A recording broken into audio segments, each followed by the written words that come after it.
अमनेर तालुक्यातील ताज्या बातम्या व ठळक घडामोडींसाठी पाहत राहा JBN महाराष्ट्र।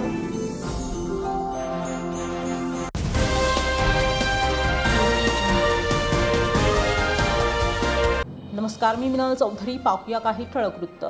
भुसावळ शहरातील आनंदनगर नेप कॉलनी परिसरात शनिवारी 28 फेब्रुवारी 2026 रोजी मध्यरात्री शाब्दिक वादातून एका व्यक्तीचा मृत्यू झाल्याची गंभीर घटना घडली आहे। मृताचे नाव अनिल उर्फ पिंटू आत्माराम सावकार असून त्यांच्या पश्चात पत्नी व एक मुलगा आहे। प्राथमिक माहितीनुसार रात्री सुमारे 1 वाजता अनिल सावकार आणि त्याच परिसरात रोहित भावसार यांच्यात वाद झाला। वाद चिघळल्यानंतर रोहितने सिमेंटची कुंडी अनिल यांच्या डोक्यात मारल्याचा आरोप आहे। या हल्ल्यात अनिल सावकार गंभीर जखमी झाले व त्यांचा मृत्यू झाला। मृत्यूचे नेमके कारण पोस्टमॉर्टम अहवालानंतर स्पष्ट होणार असून घटनेची माहिती मिळताच उपविभागीय पोलीस अधिकारी केदार बारबोले यांनी घटनास्थळी भेट दिली। बाजारपेठ पोलीस स्टेशनचे निरीक्षक राहुल वाघ, शहर पोलीस स्टेशनचे निरीक्षक उद्धव डमाळे तसेच स्थानिक गुन्हे शाखेचे पथक घटनास्थळी दाखल झाले। पोलिसांनी पंचनामा करून पुरावे जप्त केले असून मृतदेह ट्रॉमा केअर सेंटर येथे पाठवण्यात आलाय। घटनेमुळे परिसरात काही काळ तणाव निर्माण झाला होता। या घटनेसंदर्भात पोलीस स्टेशनला गुन्हा दाखल करण्यात आला असून संशयितांची चौकशी सुरू आहे।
इकडे वांजोळावरून तिकडे फिरा आता।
या बातमी इथेच थांबूया। ताज्या अपडेट्ससाठी www.jbnmaharashtra.com आमच्या वेबसाईटला लॉग इन करा। तसेच यूट्यूबवरील आमचे व्हिडिओ पाहायला विसरू नका आणि गुगल प्ले स्टोअरवरील JBN न्यूज ॲप डाउनलोड करून JBN Maharashtra news channel live पहा। नमस्कार।